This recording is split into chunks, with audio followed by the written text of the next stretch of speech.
Hi from the meadow, guys. The recent legislation about wild camping on Dartmoor has got me thinking about the right to roam and going and checking out World War II bomber crash sites is one of the things that I do out in the wilderness in the UK. There's numbers of them all over, up in Snowdonia, on the Peak District and on Dartmoor.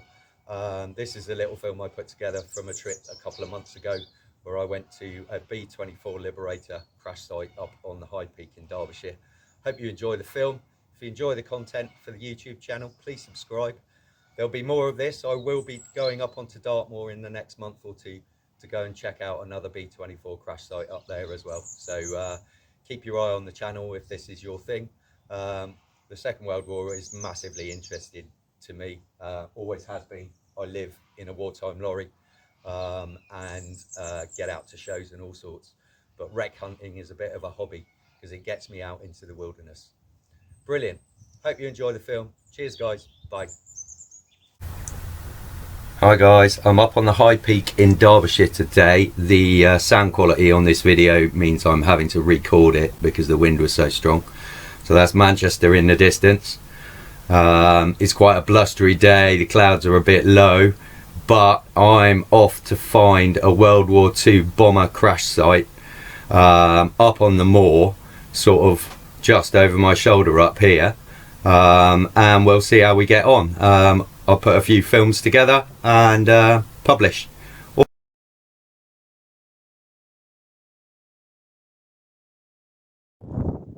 Hey Deed, it's all closing in and getting a bit misty up here, but I found the crash site. So there you go, it's over the back of my shoulder. I'll give you a quick talk round of what happened here, basically, because I know the story quite well, and it's been on my bucket list to find this particular aircraft for a very long time. So stand by. Right, so I'm in the main crash crater at the moment. B24, 4-engined, but heavy bomber, American. It's on a ferry flight, and it came, and because of the inclement weather, crashed into the side of the hill, didn't quite make it over the top. The ferry pilot and the co-pilot managed to walk from this wreckage. There was only 2 on board and they managed to walk away. I think the biggest injury was a broken jaw. So here we go, this is the remains. These are the crank casings of 2 of the engines, which were 14-cylinder twin Wasp engines. This particular aircraft had 4 of them.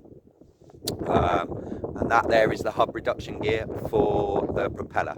I'll keep these videos relatively short because then they're easier to post, and I'll do a few of them. But you know, being that they've been up here for so long, they're still in pretty good shape. So over here is another part of the crater with more pieces in it. Now this has been collected by other walkers, I believe, because there aren't really signs of the burnt peat like there is in the main crater.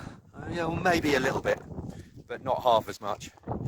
I mean, this is all fuselage, wing, I would imagine.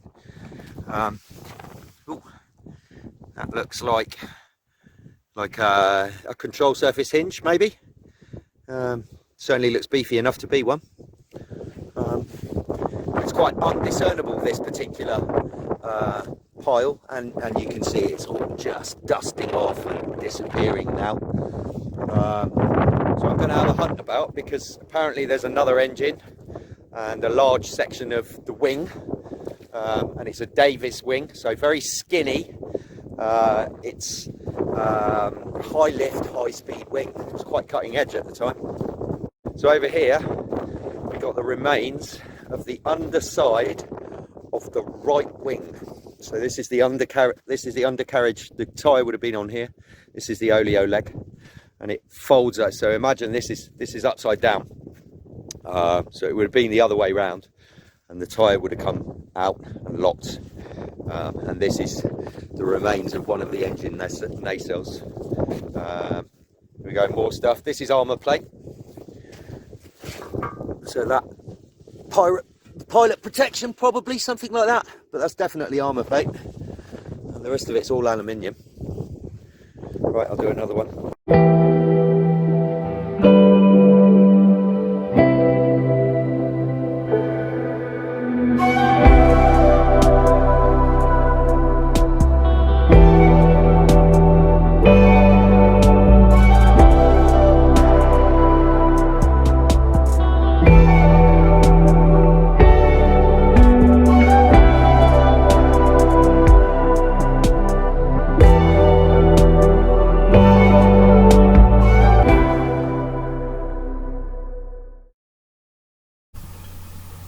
Okay, so once again I'm having to record this because of the wind conditions, but what we're looking at here is the tail of the B24. So basically what we're looking at here, I am stood basically in the tail gunner's position right now, and you can see the basic shape of the fuselage. This would have bolted onto the fuselage, so the main aircraft is in front, and as I walk backwards I'm now in the tail gunner's position, although this is obviously upside down.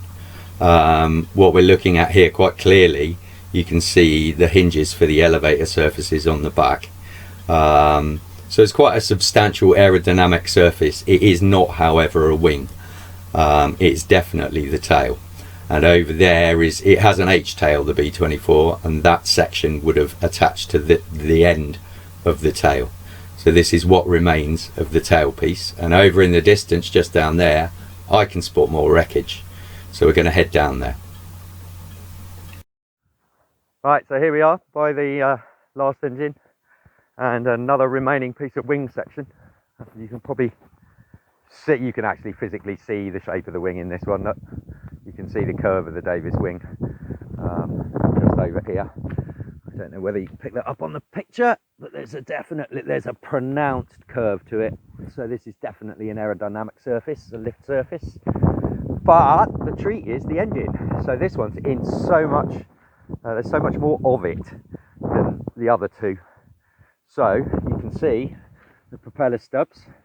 This is the hub reduction gear. It still has the aluminium casing. So up at the other two engines, I showed you the big spline. So this would all have been covered. So these are all valve lifters. So the actual valves and push rods run on the outside of the engine, and you have essentially motorcycle cylinders that sit on the top of it. Engine mounts.